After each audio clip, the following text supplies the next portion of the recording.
All right, chapter 10, blending modes. So blending modes have come up a lot, and so we're going to take a closer look at some of the more popular blending modes available to us in Photoshop, and then we're going to look at how we can control blending directly using something called BlendIf, which is kind of an amazing tool.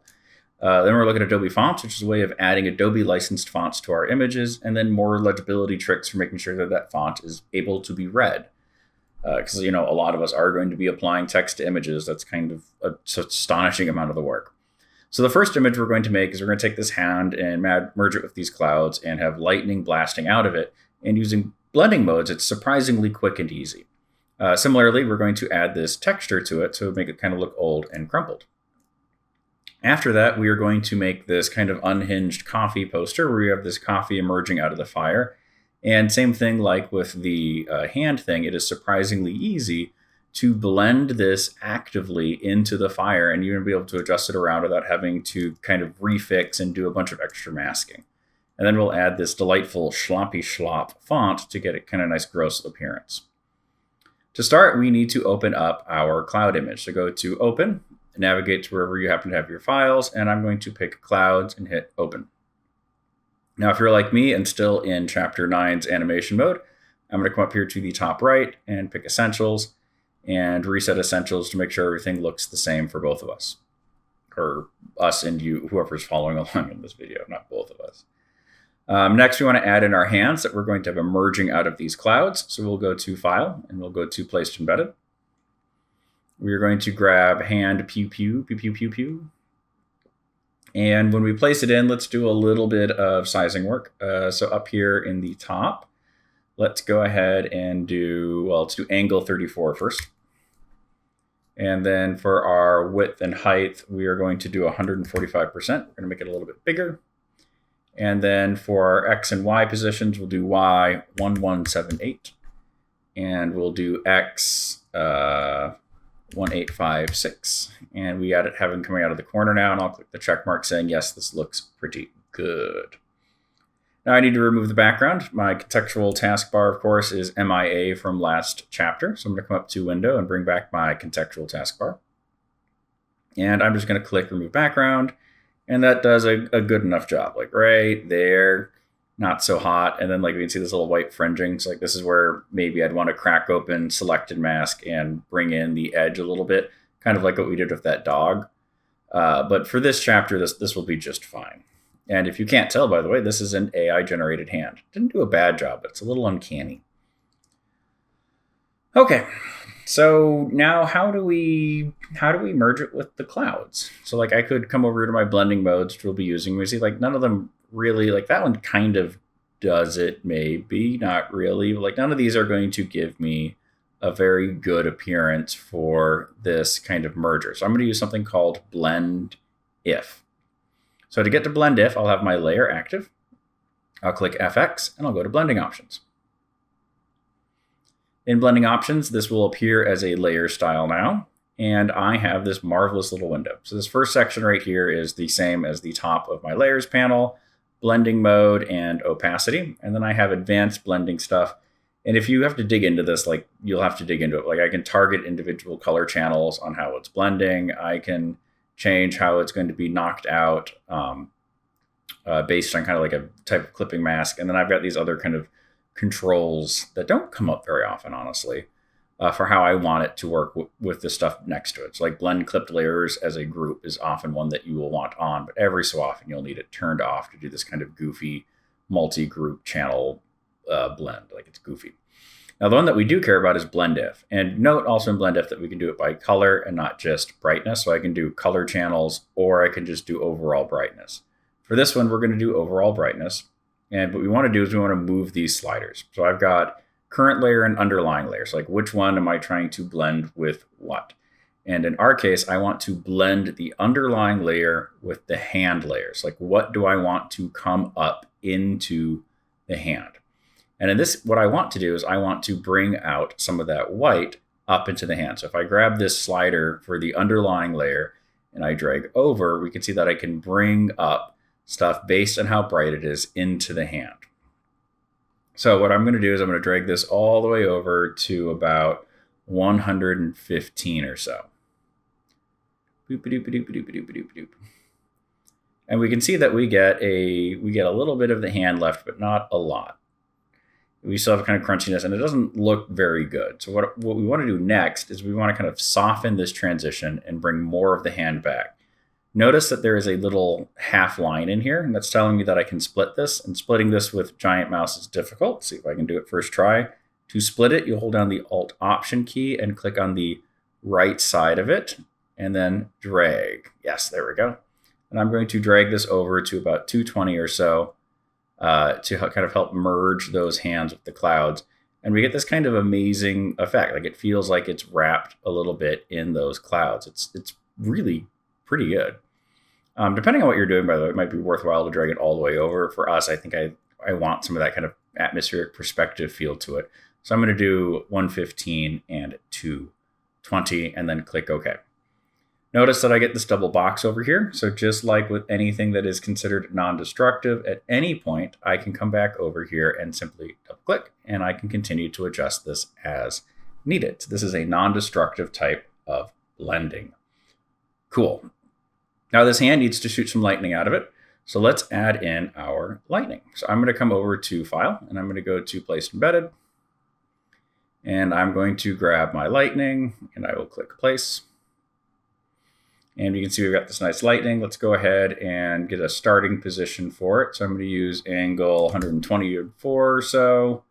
We'll drop the size down to 66%. And we'll start with an XY position of 379 and 593. And actually, I think what we're going to do is bring it up a little bit more, maybe to right about there. Will probably look pretty good. All right, so now what I need to do is, well, I need to hit enter first to accept that transformation, is I need to tell Photoshop to only bring in parts of the background. So I could come down here and I could do blending options again and putz around with it in there.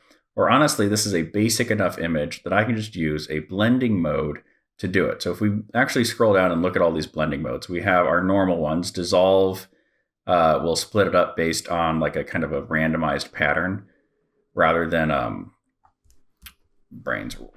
Oops, I'm in multiply. There we go. Dissolve will do a kind of a randomized pattern. This is good for generating certain kinds of texture.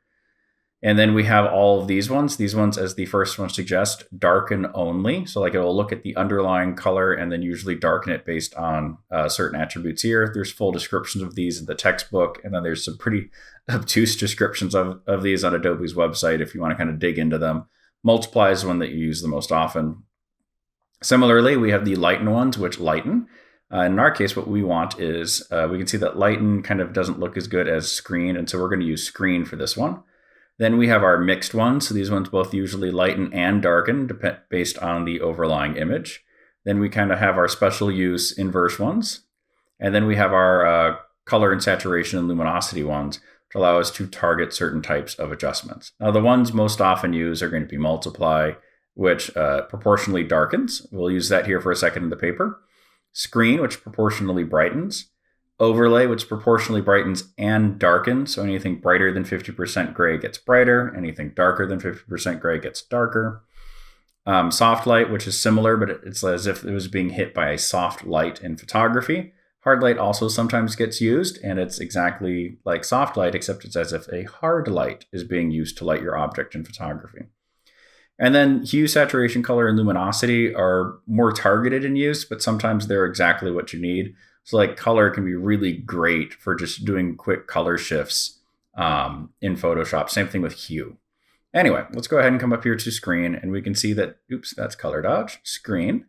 And we can see that does a whacking good job of bringing in that lightning. Now we do have one thing left to do, which is we have to fix this finger. Now, we could just be like, well, why don't we just put the hand in front of the lightning bolts? Like, let's go ahead and do that. I'm going to drag the lightning bolt down, and we can see that nothing happened, which is like, what? Like this hand is over this layer. What's going on? And what it is we had that blending mode we added earlier, and that blending mode is bringing anything that's brighter behind this finger layer forward up as a type of blending. So like we can't actually just rely on layer order in this case to hide our finger. A little bit goofy. Now it is still pretty easy to hide that out. I'm just going to command click the hand selection I made previously. And then I've got my lightning bolt layer active, and I'm going to click layer mask. And as frequently will happen, we have the inverse of what we actually want. So I'll hit command or control I on my keyboard to invert my mask. So command or control I inverts my mask. Very handy. Now these nasty little hard edges right here are noob central, so we want to fix that. So I'm going to hit B for brush tool, and I'm going to go down to my general brushes and I'll grab hard or soft round, doesn't really matter. I'm going to set my size to be 50, and I'm going to set my hardness to be 0. Then to continue to hide stuff here, I want to use black. So I'm going to make black my active color. So I click the little arrow to flip to black, and I'm just going to kind of walk this over to hide that color edge. And again, I've got giant mouse here, which makes it a little weird. And that looks pretty good. Like this could be a little bit softer. There we go. Finally, if this was going to be like a poster you would see on a wall, it would be kind of like crumpled paper. So like, let's add some crumpled paper. So file, placed embedded. We'll grab paper texture 1. We'll rotate it, and while rotating it, I'm going to hold the shift key to shift rotate to lock it into a perfect 90-degree rotate. I'll drag up until it snaps. I'll drag down until it snaps. It goes a little bit past the edge, that's fine. I'll hit enter to accept that transformation. If this isn't at the top of your layer stack, move it up to the top of your layer stack. And I'm going to come to here where it says normal, and I'll pick multiply, and we can see that it darkens based on this paper. Now this darkened too much. So we have two options to make it darken a little bit less, and we're going to use both. So one is to simply come over to opacity, like how see-through is this layer, and do 50%. And now it's just like it doesn't have as much of an effect. Now it's still darkening, I think, too much in the image. So let's brighten up this crumpled layer so it's not as darkening as much. So I'm going to come over to adjustments, and I'm going to grab levels. And I'm immediately just going to click the Hey This Guy button, the clipping mask button. So I get this arrow pointing down at that paper layer, and that will make it so it only affects the paper. I'm going to grab this white point slider, and I'm just going to drag over to about 220, 221 or so. And we can see that that helps keep the image from getting too washed out while keeping some of that paper texture. Now, what you could always do and continue to do is like dial in the appearance of the paper to be like, I really want more of that crinkled look in there in my design to kind of help sell that it's supposed to be like it's printed on paper. For where we're at, 220 will be just fine. You don't have to kind of putz around with it. All right, save this as a PSD and close it. So file save, or command or control S save. Desktop, book clouds is kind of done. We'll do pew pew done. And save. And close. Now let's make our unhinged coffee poster. To get started, we are going to open up the coffee image and remove the background. So file, open, Photoshop files, blending modes, coffee cup, okay. So this is a great example of where Firefly 2 isn't as good as Firefly 3, but Firefly 2 gave a really weird result. So I'm okay with it, because like this is an old Firefly 2 image, and there's some pretty serious problems in realism, but it gave me just a completely unhinged coffee cup. It's like, I love it. All right, let's remove our background. Let's just do remove background button. Here we go. Not bad. It left some stuff in here, so let's clean this up. So I'm going to make the brush tool active if it's not already active. I'm going to right click on my canvas or come up yonder to change the sizing of it. And I'm going to do 35, 85, 35, and I'm doing that 85% hardness again because that works really well for cleaning up edges of things. And I'm just going to quickly paint out, zoom in, anywhere where I still have stuff in here that I don't want. Oop, my flow is turned down. Notice how it's not going all the way, so I'm going to turn flow up. I'm not sure how that sometimes gets nuked. Make sure your flow is turned all the way up, otherwise it won't fully erase as we're working in our layer mask. Here's where that 85 is going to be a little bit more important.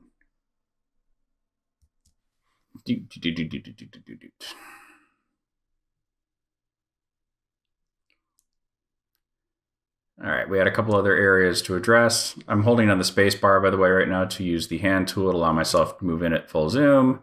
Let's nuke this little bit right there. Yeah, got a little bit right here. Got some more weirdness there. Yeah, whatever, that edge can go away.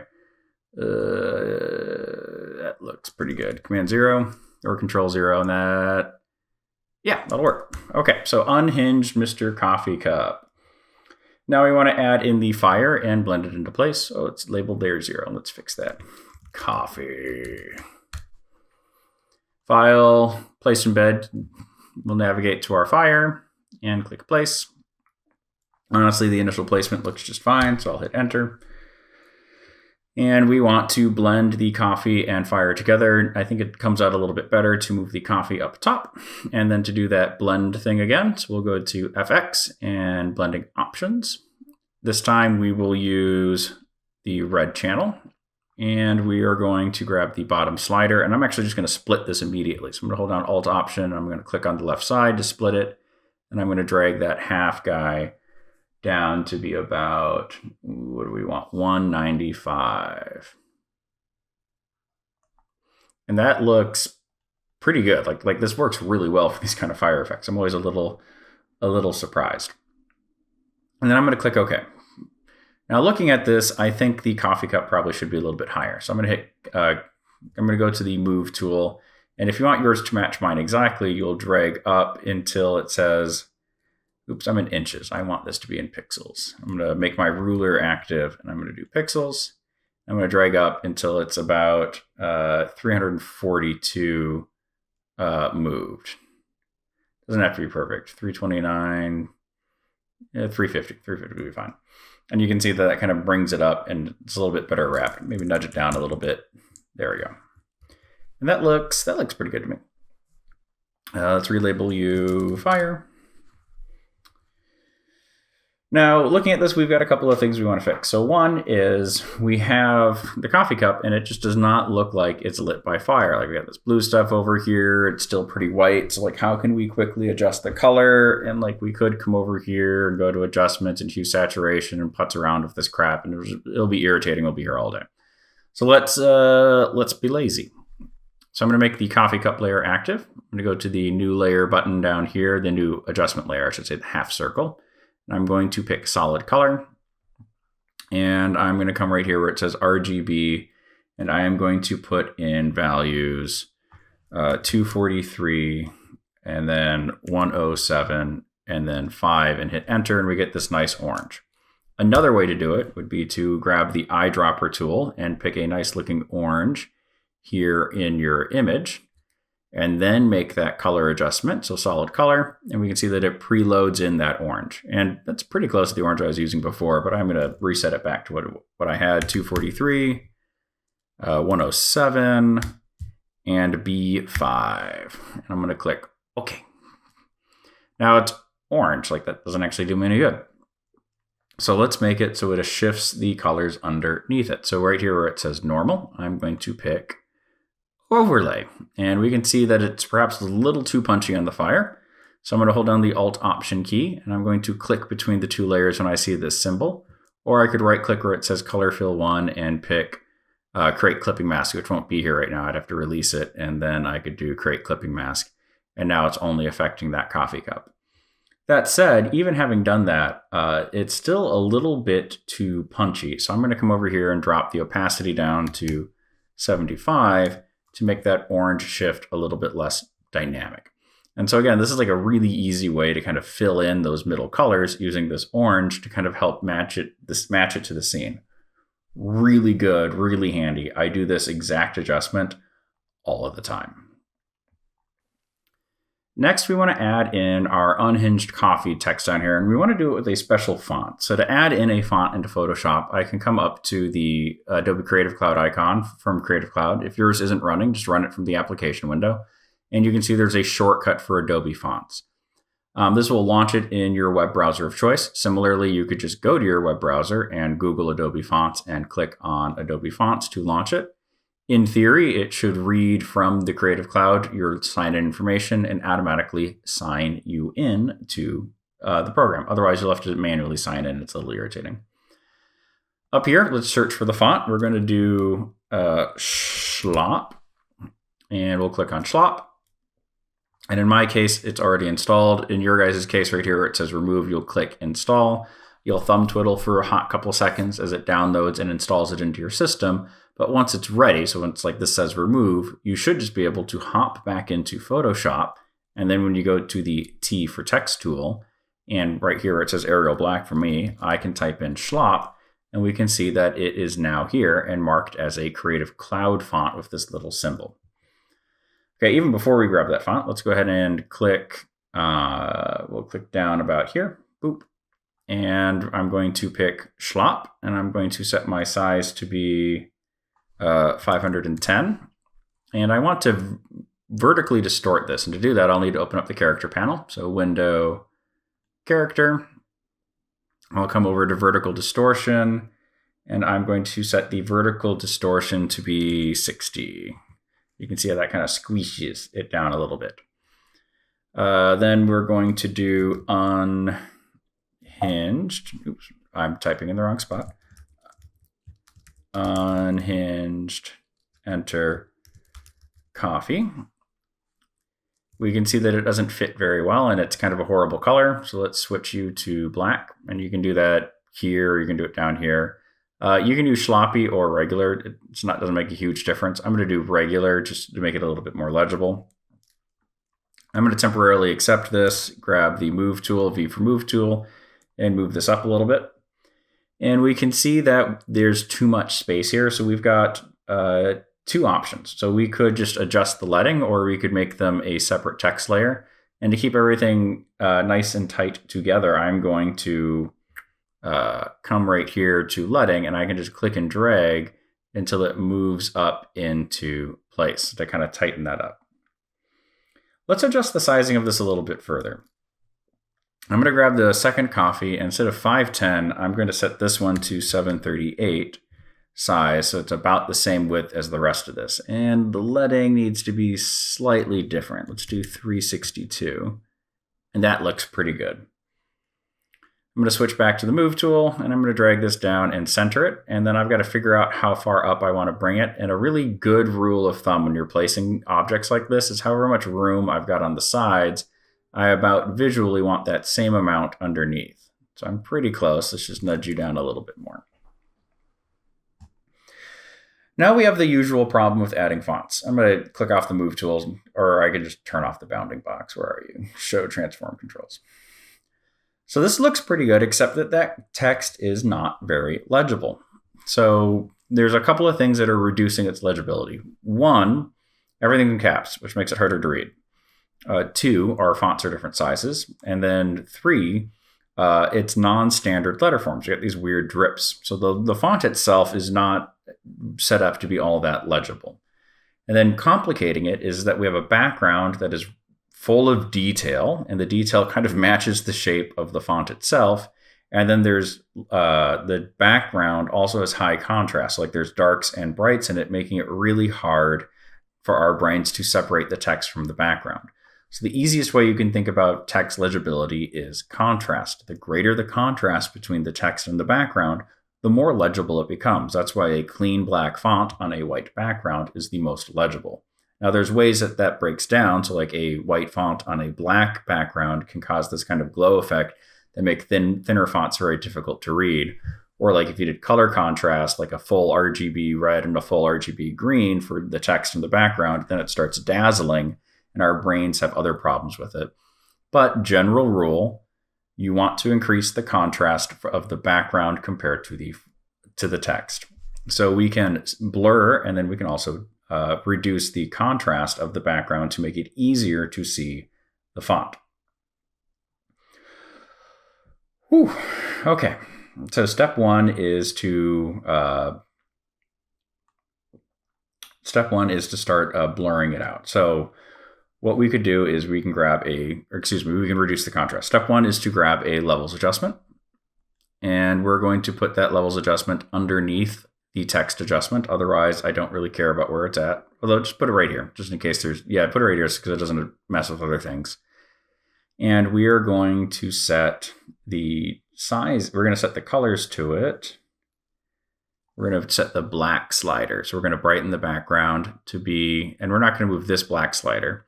Instead, we're going to move this slider, which reduces black, and we're going to set this to be about 34. Now, I don't want to lose that delicious darkness up here, so I want to bring some of that dark tone back. So with the layer mask for the levels adjustment active, I will come over here and grab the gradient tool, G for gradient. I'll make sure I've got a black to white gradient, and I want to add black up here. And so I'm going to click from about the center of the N and drag up to about the bottom of the mouth. I'm going to hold Shift so it's nicely locked in place and release. You can see what happened is I did exactly the opposite of what I wanted, which is pretty much how I always use the gradient tool. So with the gradient, with the mask active, I'll just hit Command or Control I to flip that. And so if we click this on and off, you can see immediately that helps make the text significantly more legible. Finally, let's increase the legibility of it just a wee bit more. We're going to blur the fire. So over in your layers panel, we have our fire, and we only want to blur part of the fire, so we're going to duplicate it so we've got 2 layers of it. So I'm going to Alt drag up on fire, so I've got 2. Similarly, I could right click and pick duplicate, does the same thing. Where it says fire copy, I'm going to label this fire blur. Oops, not blue, I want blur. It should already be a smart object from the original one being a smart object, so we don't have to go to filter, convert for smart filters. And what we're going to do is go to filter, blur, and we're going to pick Gaussian blur to blur the image. So we can see with this slider, we can reduce the clarity of the image with blurring. So let's go ahead and try 10. And I'm going to click OK. And we can see that it's blurring all of the fire because this is the top layer for it. So just like what we did with the levels adjustment, we want to add a similar one down here for our smart filters, or we could also actually just apply it to the full layer. So I'm going to Command click the layer mask for levels 1. And I'll come down to that fire level layer and make sure that this is active, and I'll hit layer mask. And we can see that that just copied that exact mask down here. Similarly, you could also have Alt Option dragged it down. It's whatever method gives you a giggle. I don't actually care how you do it. This is where it's just like what's faster for you. Oops, I deleted mine. There you go. Now looking at this, I think maybe a Command D to deselect that I may have blurred it too much. So if I want to back off that blur, this is where it being a smart layer is nice, is I can now just double click on Gaussian blur and switch this 10 to a 5. And we can see that that brought some of the clarity back. And if we click this on and off, we can see how that reduction of clarity on there, though, does make Unhinged Coffee a little bit easier to read. All right, this looks pretty good. So we'll come up to File and we'll save our PSD file. And Laughing Evil Coffee Cup is a great name, but not necessarily for us to keep. We'll do Coffee Done. And there we go.